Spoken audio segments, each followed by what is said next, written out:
Back in 1995, I was working as a freelancer for New Line Cinema, when I had the fortunate opportunity to read up until that point the most expensive script ever sold. Prior, there were two duking it out for top dog, clocking in at a cool $3 million each, Medicine Man and Basic Instinct. Coming soon on video cassette. Hollywood Pictures presents Sean Connery. We need help. Don't you presume to tell me how to follow up. You of course all remember Medicine Man. Keeping the lower lights burning, I was honing my own screenwriting skills like a monkey with a greased football. What?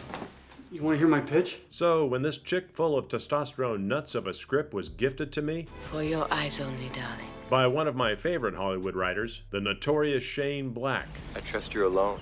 No, I got the fucking Vienna Boys Choir with me. What, is everybody stupid around here? Oh! Just you, kid. I'm talking about The Long Kiss Goodnight from 1996. So what does a $4 million price tag get you in a Shane Black script? Suck my dick. Every one of you bastards. That's right, kids. Geena Davis was the first female actor to ever say this in a movie, according to old trusty IMDb. Well, let's just say the final product, although a mixed bag of convoluted fun. Man, how many of those things you got? 3, 1 shoulder, 1 hip, and 1 right here next to Mr. Wally. The script was rife with such finite detail that you can smell the gun smoke coming off the page. What's this now? More character backstory for sure. 4 years inside Marion, Illinois. A real shithole.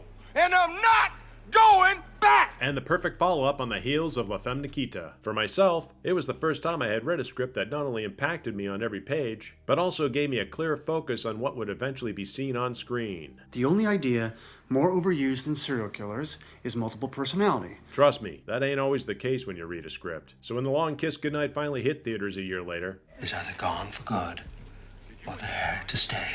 Now, supposedly Black, quote, sold the script for the movie with the intention of Rennie Harlan directing it and Geena Davis starring in it. After the dismal box office of Cutthroat Island from the duo, I'm for one shocked the studio gave Harlan another $65 million. I'm shocked.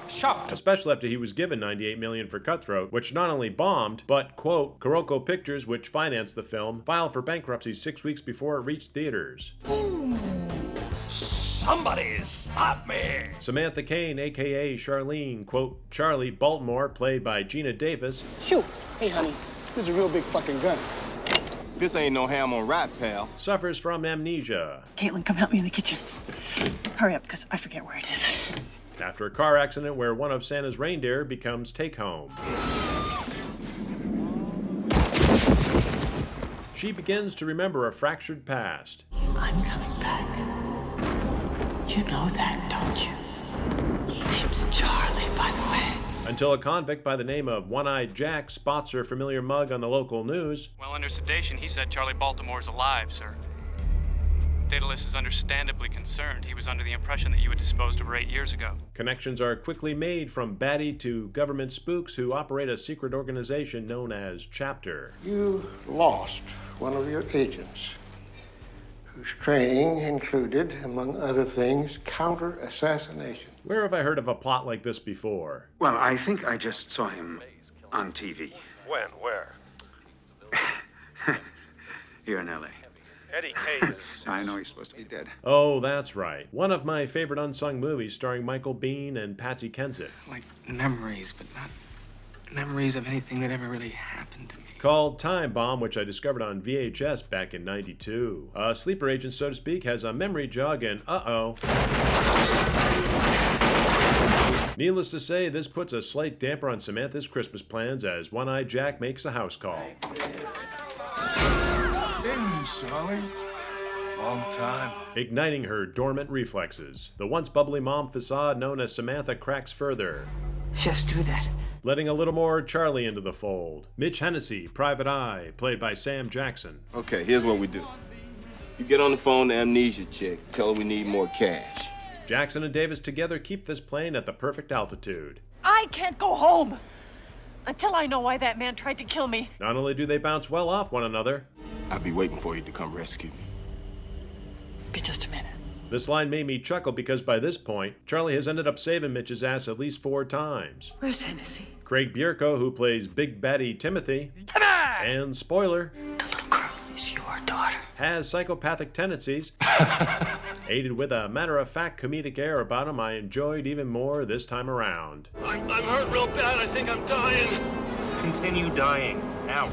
If there's one thing Shane Black always manages to do quite well, where the hell did you get him? Psychos are us? Is earn cred on writing and casting colorful goons. Did any of you stupid shits bother to frisk this fuck? Milo for me will always be King Cobra. You must be James. Timothy is working for Charlie's old government stooge Perkins, who assigned Charlie back in her heyday to go after Timothy with crosshairs. 8 years ago, this guy was on the hit list.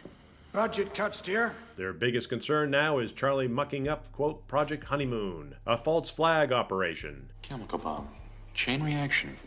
Once started, it can't be stopped. More comes into focus as we meet up with her original handler, played by Brian Cox. Yes, it was very exciting. Tomorrow we go to the zoo. Not on screen very long, but as always, memorable. Or perhaps I should say recruited you to work for Chapter, a black bag operation working from the U.S. State Department. He fills in some of the blanks before Mitch and Charlie leave him in the dust, popping back later to become Charlie's escape trick, leading to a brutal and explosive ending where everyone barely, and I do mean barely, makes it out alive. With the bomb going boom outside of town, all is once again right for the world, except that poor cricket. There's a lot to enjoy in this film, and I'm curious if there was a much longer cut. Some sequences that are spliced together become confusing on locations of characters once the action begins. Supposedly Cutthroat Island in this film were Harlan's attempts to generate more interest in female action stars. You're gonna die screaming. And I'm gonna watch. With this being another dismal box office for Harlan and Davis, Black later stating that Cutthroat Island may have been the cause of bad advertisement that worked against Long Kiss Goodnight as well. Geena Davis was never a problem in this film, none of the characters were, nor was the script. Supposedly the plot is loosely inspired by the Robert Ludlum novel The Bourne Identity. In my opinion, it came down to what sounds like a combination of studio meddling, a director who may not have been totally cut out for another big action movie after his pirate debacle a year earlier, along with marketing and bad press. Adapting anything to screen always has its risks. Until next time. Holiday Inn, Chet speaking. Thank you to our YouTube members and everyone out there for your continued support. And Hail Cthulhu!